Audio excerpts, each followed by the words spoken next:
everyone, it's Whitney Adams here at the 75th Annual WSWA Convention and Exposition in Vegas, and I'm joined by one of the vendors from the convention floor, Rosé Piscine, and managing partner Blake Helpy. Hi. Right. Thank you, Whitney. So what we have here is Rosé Piscine. I always like to help people to pronounce it, and your pronunciation was impeccable. Thank you. High school French. So piscine, it's like the letter P plus scene. So you had it down perfectly. Right. Piscine is actually, so it means swimming pool in French. Yes. You knew that. You pointed that out before. I did.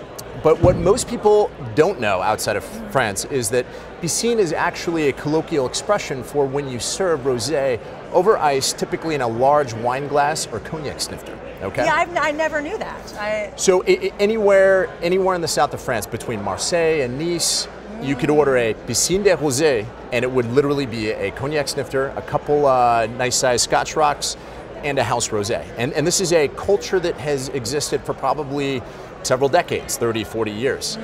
It wasn't until about 10 years ago, though, that our winemaker, Jacques, was vacationing in Saint-Maxime. He saw this, so we make our wine in southwest France. It's not exactly... The Languedoc or Roussillon? So north of Toulouse. Okay. Fronton is the name of the town where our winery is. So Jacques was on vacation in Saint-Maxime. He saw this piscine phenomenon, but he wasn't very familiar with it because it's fairly regionalized in France. He saw women ordering piscine de rosé at the beach, over lunch, at the cafes on the Esplanade, everywhere. It was very, very popular. He was intrigued by it. Yeah. So he ended up ordering one himself, and being a wine guy, he appreciated the fact that it was super cold, it was fresh, it was a hot day. So it was an amazing drink. But after a minute or so, he realized that it kind of tasted like wine with ice in it. Right. It sort of lost its aromatic quality. It lost the flavor profile that one typically wants in a rosé. Right, it gets diluted. Yep. So he sort of saw this as a challenge. He was like, hey, I love this piscine concept. And then ended up going back to the winery and sort of took it upon himself to create a French rosé with the specific attributes necessary to balance out perfectly on the rocks. So a little bit more of a robust profile to stand up to the ice and the melting that could happen. Yep. Okay. So in simplified terms, we target a slightly more concentrated aromatic profile and a slightly more concentrated flavor profile so that it doesn't taste watered down even after a few minutes. Let's put it to the test. I think we should try it. And ice with your oh, you go right ahead. I'll just talk while you serve me. But ice and wine, it can sometimes be like a taboo thing. But I mean, I love, especially when it's super hot out. Like, why not? You know what I mean? Whatever's going to make you enjoy the wine more, then I'm all for it. So basically, it's like normally this would be in a larger cognac snifter, and therefore it would be like you're drinking a swimming pool worth of rosé. Just dive right in. Yeah, so the reason that the French call this piscine, that colloquial expression, relates to the fact that traditionally in France they use a cognac snifter, which is a lot larger than your typical white wine glass. And basically at some point, we don't really know exactly who it was. A lot of people say it was Brigitte Bardot. Someone remarked, wow, this piscine, it looks like a swimming pool because it's so large, and rosé and ice and a cognac snifter. So that's actually where the expression originally came from. Right, just like how I like my wine typically.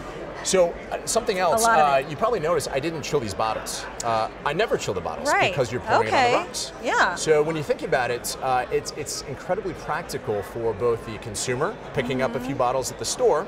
They don't need to go to the refrigerator. A lot of times in New York City, for example, a lot of the stores don't have very much refrigeration space at all. So it's actually pretty difficult to get a cold bottle of or pre-chilled bottle of rosé in New York City. Yeah, good point. Okay, let's cheers to that.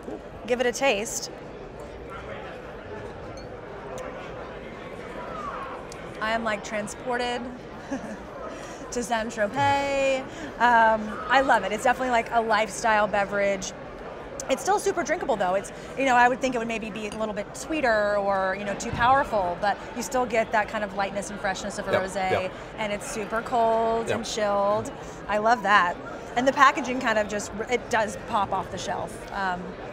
This is, I like to say this is the most Instagrammable bottle in the wine business, and we put that to the test in Brazil. So this originally was a limited edition packaging project in France, But when we started to import the product into Brazil, we were like, wow, we want only that packaging style. And we ran with it. And Brazil is a very social media centric country. The average Brazilian spends 4 hours a day on social media. Jeez. Yeah, a little scary, right?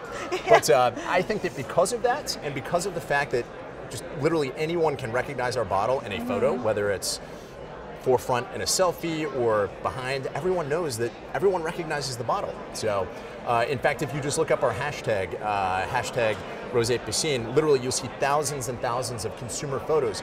People that have nothing to do with the management of the brand or company, they're not paid, they just love the bottle and they post it. Well, I love it. I'm happy that it's now here in the States for us to enjoy, and we can have a little bit of that French lifestyle right here in the US. Yeah. Well, cheers. Thank you so much for sharing the Rosé Piscine with me, and I hope you have a great time here at the convention. Yeah. Thank you, Whitney. Okay. And thank you for joining us here at WSWA TV.